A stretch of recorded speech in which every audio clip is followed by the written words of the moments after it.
আসসালামু আলাইকুম, কেমন আছে সবাই? বরাবরের মতো আমি আর একটি ভিডিও নিয়ে হাজির হলাম। আজকে আমি দেখাবো হচ্ছে এই সুন্দর হাতার ডিজাইনটি হচ্ছে কিভাবে সেলাই করতে হয়।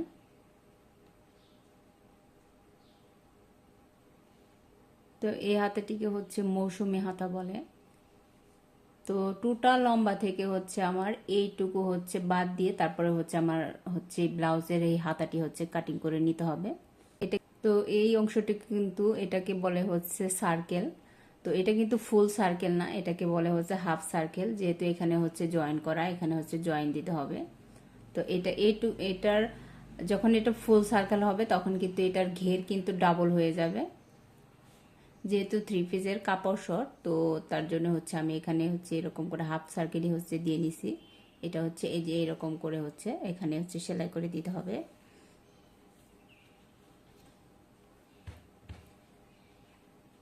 তো এখানে সেলাই করার আগে হচ্ছে আমি এটার যে মোহরিটা, তো মোহরিটাকে হচ্ছে আমি সেলাই করে নেব। অর্থাৎ এই ঘেরের অংশটি হচ্ছে প্রথমে আমি সেলাই করে নেব। এটিকে হচ্ছে প্রথমে এক ভাঁজ করে তারপরে হচ্ছে সেলাই করতে হবে।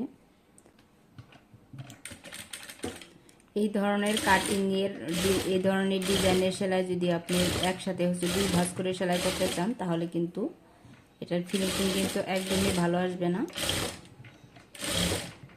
এই জন্য কী করতে হবে, প্রথমে হচ্ছে একটি ভাঁজ দিয়ে সেলাই করে পরে হচ্ছে আরেকটি ভাঁজ দিয়ে সেলাই করতে হবে।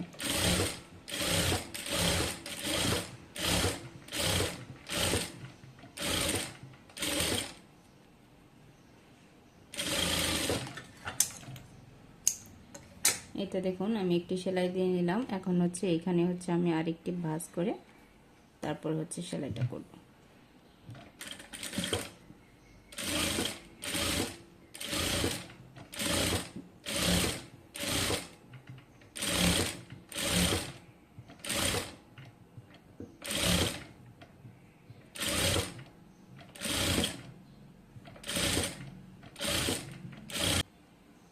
এখন হচ্ছে মাঝখানে এরকম করে হচ্ছে ভাঁজ করে তারপরে হচ্ছে মিডল পয়েন্টে বের করে নিতে হবে, এবং এখানে যে হাতার যে মিডল পয়েন্ট, এই মিডল পয়েন্ট আর এই মিডল পয়েন্ট হচ্ছে এরকম করে হচ্ছে মিলাতে হবে। মিলিয়ে তারপরে হচ্ছে সেলাইটা করতে হবে। জাস্ট মিডল পয়েন্টে ধরে এরকম করে মেপে দেখুন, আমার কিন্তু হাফ ইঞ্চির মতো এইদিকে হচ্ছে বেশি হয়েছে। বেশি হলে সমস্যা নাই। তো আমি হচ্ছে এরকম করে হচ্ছে সেলাইটা করব।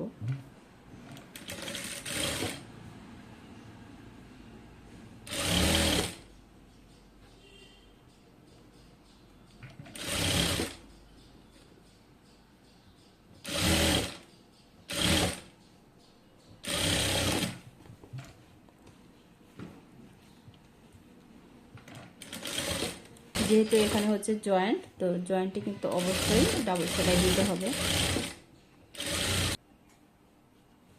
তো এখন হচ্ছে দুই পাশ একত্র করে তারপরে হচ্ছে এখানে আমি সেলাইটা করব। হাতের এখানে কিন্তু অবশ্যই মাপ দিয়ে নিতে হবে। তো আমি এখানে হচ্ছে 5 ইঞ্চি রাখছি।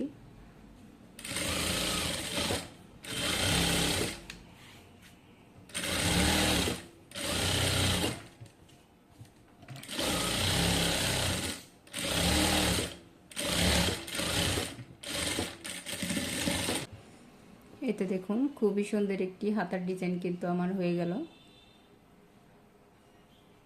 কম ঘের দিয়েও কিন্তু এই ধরনের হাতাগুলো দেখতে কিন্তু খুবই সুন্দর লাগে।